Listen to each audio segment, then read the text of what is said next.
Hello everyone, welcome back a new video. BSF HM ASI steno भर्ती के ऊपर हम बात करने वाले हैं। आरटीआई आपको मैं दिखाने वाला हूं। फाइनली जो हमने आरटीआई लगाई थी उसका रिप्लाई मिल चुका है। एक भाई ने हमें कमेंट किया था, आप सभी को मैंने दिखाया भी था कि जो टाइपिंग टेस्ट है इससे रिलेटेड एक भाई ने कमेंट किया था कि जो typing for BSF ASI steno Hindi software will be in Mangal font या फिर जो इनस्क्रिप्ट किसके ऊपर होगी या फिर मंगल फॉन्ट पे होगी। तो इसका रिप्लाई दिया है और हमने लगे हाथ ये भी सवाल इनसे पूछ लिया था। बीएसएफ जो आरटीआई हमने लगाई थी बीएसएफ एचएम के ऊपर, बीएसएफ हेड कांस्टेबल मिनिस्टर के ऊपर, कि इसका जो एग्जाम है कब तक हो सकता है। तो फाइनली मेरे दोस्त इसका 2 दिन पहले रिप्लाई मिल चुका है। अब रिप्लाई के अंदर क्या कुछ इन्होंने बताया है इसके ऊपर भी हम बात करेंगे। इसके साथ ही हम जो आपकी एग्जाम की डेट है इसके ऊपर भी बात करने वाले हैं कि हमारा एग्जाम है, आपका एग्जाम, हमारा एक ही बात है, कब तक आपका एग्जाम हो सकता है। ठीक है, इसके साथ ही एक बच्चों का डाउट है, मेजर डाउट, सबसे बड़ा डाउट यही है कि भाई एक्सपेक्टेड टारगेट हमें क्या लेना चाहिए अगर हम इतना स्कोर। आपको मैं एक ट्रिक बताता हूं, अगर आपको ये जानना है कि आप 100% पास हो या फिर फेल हो। ठीक है, फेल तो सब यूज ही निकलना चाहिए, खैर ठीक है, लेकिन एक बात आती है जब आप इस चीज में जाते हो, हार या जीत एक चीज का जरूर सामना करना पड़ता है। तो हम जीत के ऊपर बात करेंगे। मैं आपको बताऊंगा, एक चीज समझिए, आपको कैसे पता चलेगा कि आप सिलेक्शन के नजदीक है या फिर नहीं है। जैसे ये ग्रुप है और ये ग्रुप है, इस ग्रुप के अंदर सभी बच्चे बैठे हैं एग्जाम की तैयारी करने वाले, इसके अंदर एसएससी रेलवे बैंकिंग वाले बैठे हैं। तो आपको नहीं पता चलेगा, इसके अंदर सभी बच्चे हैं, आपको ये लगेगा कि हमारी कैटेगरी वाले बच्चे कम है। लेकिन एक ग्रुप ये है जिसके अंदर सिर्फ और सिर्फ बीएसएफ एचसीएम वाले बच्चे बैठे हैं। अगर आप इसके अंदर बैठोगे तो आपको पता चलेगा भाई इतने बच्चे तैयारी कर रहे हैं और आपका लेवल इन बच्चों के बीच में कहां पर है, इन बच्चों के बीच में कहां पर है। ठीक है, ये कैसे पता चलेगा ये आपको मैं थोड़ा सा बताता हूं, किस तरीके से आपको पता चलेगा। ये आप ये चीज देखिए, ये हमारी जो एप्लीकेशन है, ठीक है, सबसे कम प्राइस में आपको टेस्ट दे रहे हैं, सबसे कम प्राइस में, इससे कम प्राइस में आपको एक बुक तक नहीं मिलेगी। ठीक है, ये दे रहे हैं आपको, टेस्ट दे रहे हैं हम सबसे कम प्राइस में, और भी अभी ऑफर दूंगा मैं आपको। यहाँ पे बच्चों के इतने नंबर बने जो हमारे पास में तैयारी कर रहे हैं। ये आपका प्रीवियस ईयर का सेट है, जो हमारा फुल टेस्ट है उसके अंदर बच्चों के इतने नंबर बन रहे हैं, तो ये बच्चों का अच्छा स्कोर है। अगर आप हमारी एप्लीकेशन पर टेस्ट लगाते हैं तो आपका टारगेट स्कोर क्या होना चाहिए, जिससे आपको ये लगे कि बाकी बच्चों से, जितने बच्चे हमारी एप्लीकेशन पर टेस्ट लगा रहे हैं उन बच्चों से आप आगे हैं या फिर नहीं है। जो हमारी टेस्ट सीरीज है, हम आपको प्रीवियस ईयर सेट सभी देते हैं और आपको 15 फुल मॉक टेस्ट भी देते हैं, यानी कि प्रीवियस ईयर के साथ साथ आपको 15 फुल मॉक टेस्ट भी मिलेंगे।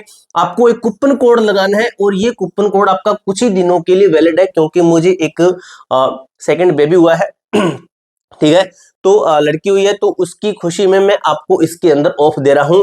आपका जो 99 वाला प्राइस है ये आपका घट कर आपका अभी आपको लगभग भाई 50 से 60 रुपए की टैक्सी मिलेगी। आपको बेबी 40 कूपन कोड लगाते हो, ये आपका कुछ ही घंटों के लिए है। जितना जल्दी हो सके आप इसको परचेज कर लेना, और इसका कोई पता नहीं है कब इसको ये एक्सपायर कर दिया जाए, क्योंकि इसकी कोई फिक्स डेट नहीं हमने रखी है। ठीक है, बेबी 40 कूपन कोड लगाते हो तो आपको 12 महीने की वैलिडिटी के साथ में आपको बीएसएफ एचएम के प्रीवियस ईयर के सेट तो मिलेंगे ही, इसके साथ ही आपको 15 फुल मॉक टेस्ट मिलेंगे।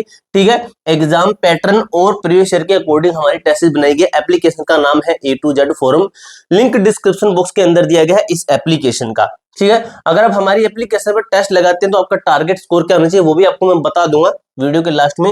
ठीक है, उससे पहले हम इन चीजों की बात कर लेते हैं कि जो आरटीआई है, आरटीआई के अंदर हमने ये क्वेश्चन पूछे थे, 3 क्वेश्चन मैंने पूछे हैं आरटीआई के अंदर। पहला, when will the BSF HM steno recruitment 2024 exam be held. अरे ये तो भाई पिछली आरटीआई आ गई, ये तो पहली वाली आरटीआई आ गई, लेकिन मैं आपको इस आरटीआई का तो रिप्लाई मिला था जिसको रिजेक्ट कर दिया, लेकिन मैंने बाद में एक आरटीआई लगाई थी जो कि ये वाली थी। इसके अंदर ये क्वेश्चन पूछा था आरटीआई के अंदर, ये जो टाइपिंग टेस्ट को लेकर मैंने पूछा था। ठीक है, वो क्या आरटीआई का ये है भाई आपका, यहाँ पे बताया गया ना भाई, यहाँ पे ना दिख नहीं रहा है, और ये लगभग भाई 23 दिसंबर है, पता नहीं, ये सॉरी 3 दिसंबर है, 3 दिसंबर है, ये 0 और 3 दिसंबर का रिप्लाई हमें मिला है।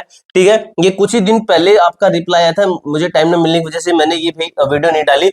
सुनील राव यानी कि मैं, ठीक है, आपकी जो आरटीआई इसके अंदर देखिए क्या लिखा गया, उपरोक्त संदर्भ में आपको सूचित किया, सूचना के अधिकार 2005, ये छोड़ते हैं हम, सेकंड ये लेते हैं फिर भी आपको सूचित किया जाता है कि सीमा सुरक्षा में ASI stenographer HM ministerial combat ministerial in central arm police force examination 2024 सीधी भर्ती की हिंदी कौशल परीक्षा मंगल फॉन्ट मंगल फॉन्ट के इनक्रिप्ट में आयोजित की जाएगी।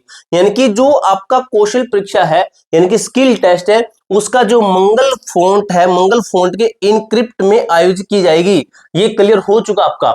ये तो इन्होंने 100% रिप्लाई हमें दे दिया है, इनक्रिप्ट में होगी। जिस भी भाई का ये डाउट था तो उनके अनुसार ये डाउट क्लियर हो चुका है। ये बच्चे ने कमेंट किया था, उस कमेंट को लेकर मैंने इनके ऊपर वीडियो बनाई है प्रॉपर, ठीक है, की जाएगी। दूसरे चरण ये क्या कर रहा है, सीबीटी रिटन एग्जामिनेशन जो कि कंप्यूटर बेस्ड होना है, को आयोजित करने की तिथि अभी निर्धारित नहीं हुई है। यानी कि अभी तक कोई एग्जाम की वो फिक्स डेट ही निर्धारित नहीं की है। अगर कर भी देते ना फिर भी यहाँ पे नहीं बताते, ये अगर कर भी देते फिर भी यहाँ पे नहीं बताते। मुझे पता है कि आरटीआई रिजेक्ट ही करेंगे, आरटीआई रिजेक्ट करते हैं, लेकिन अगर हम इनको बार बार आरटीआई लगा रहे हैं तो इस चीज के ऊपर ये काम करेंगे। इनको पता होगा कि बच्चे इस चीज को लेकर एक्टिव हैं, तो एक्टिव का इनको बताने के लिए आरटीआई लगाते रहनी चाहिए, आपको भी लगाते रहनी चाहिए। तिथि अभी निर्धारित नहीं हुई है। दूसरे चरण की भर्ती से संबंधित जानकारी सीमा सुरक्षा बल की सॉरी भाई अधिकारी की वेबसाइट है पर तदनुसार अपडेट कर दिया जाएगा, ये इनका कहना है। उसके बाद में ये इन्होंने बताया कि यदि आप उपरोक्त जवाब से संतुष्ट हैं तो आप हम सेकंड जो है जो अपील भी इसके ऊपर दायर कर सकते हैं, ठीक है। तो ये कुछ इनका रिप्लाई मिला है। एग्जाम फिर कब तक हो सकता है, अब भाई आपको मैं फिर एक बार बताता हूं। जो बच्चे हमारे यहाँ पे टेस्ट लगा रहे हैं ना, अगर आप हमारी एप्लीकेशन पर टेस्ट लगाते हैं तो आपका टारगेट स्कोर क्या होना चाहिए, यहाँ पे समझिए थोड़ा सा। ये आपकी पिछली भर्ती की कट ऑफ है 86, यूआर से गई थी, EWS 81, OBC 84, SC 80, ST 75, ESM 36 number पे गई थी। अगर आप हमारी एप्लीकेशन के ऊपर टेस्ट लगाते हैं तो आपका एक टारगेट स्कोर भी होना चाहिए। इतने नंबर लाते हैं तो मैं अपनी तरफ से मानूंगा आपके 100% सिलेक्शन के चांसेस है। बस आपको टाइपिंग टेस्ट पास करने की जरूरत रहेगी। जनरल से बात करें तो आपका 70 से 75 नंबर प्लस में आप मान के चलिए, इतने नंबर लाते हैं तो आपके चांसेस हैं सिलेक्शन के ही सीधे। ओबीसी सी, क्योंकि फिर आपका ये मैं मानता हूं कि हमारी जो टेस्ट है ये सिलेबस के अकॉर्डिंग है। अगर यहाँ पे अच्छा परफॉर्मेंस करते हो तो इसका मतलब ये होगा कि जो आपने सिलेबस कर रखा है एकदम 100% एकदम एग्जैक्ट कर रखा है, आप कहीं भी अटक नहीं सकते एग्जाम के अंदर। ओबीसी के अंदर बात करें तो 68 टू 72 नंबर तक आप बिल्कुल बिल्कुल सेफ हैं। ये प्लस वाला काट दीजिए, इसके आसपास मान के चलिए, ठीक है। 68 से 72 नंबर। एससी से बात करें तो 64 से लेकर 68 नंबर तक बिल्कुल बिल्कुल सेफ है। एसटी से बात करें तो 59 से लेकर 63 तक बिल्कुल सेफ है। ईएसएम से बात करें तो 66 से लेकर 70 नंबर तक बिल्कुल बिल्कुल सेफ है। और एएसआई की बात करें, एएसआई ये +1 से प्लस अपना 2 कर लेना, ठीक है। और फीमेल मेल और दोनों की सेम है, ठीक है। कोई फीमेल का अलग नहीं है, भी कम है वो नहीं है, मेल और फीमेल दोनों की सेम है। बात करें एग्जाम डेट की, और वही आरटी के अंदर तो ये बता दिया कि अभी एग्जाम की जो फिक्स डेट है ये निर्धारित नहीं हुई है। अगर ये निर्धारित कर भी देते फिर भी आपको नहीं बताएंगे आरटी के अंदर। तो अभी तक आपको मैं बता दूं जो एक एक्सपेक्टेड एक आइडिया लगाया जा सकता है वो भाई ये है कि ये एग्जाम मेरे दोस्त जनवरी के अंदर ले सकते हैं, जनवरी के अंदर। दिसंबर के अंदर तो भाई इनके चांसेस खत्म ही होते हैं, क्योंकि जिस हिसाब से इन्होंने बोला है कि हमने अभी तक डेट निर्धारित नहीं की है, तो जनवरी के अंदर मान के चलिए आपका जो एग्जाम है ये हो सकता है, ठीक है। पूरी जानकारी मैंने आपको अच्छे तरीके से क्लियर कर दी है, जो भी अपडेट है उसके अनुसार, जो आरटीआई थी इसके अनुसार। इसके अलावा आपका कोई भी डाउट, कोई भी क्वेरी आती है तो कमेंट बॉक्स में पूछ सकते हो। मिलते हैं दोस्तों नेक्स्ट वीडियो के अंदर, तब तक के लिए जय हिंद, जय भारत।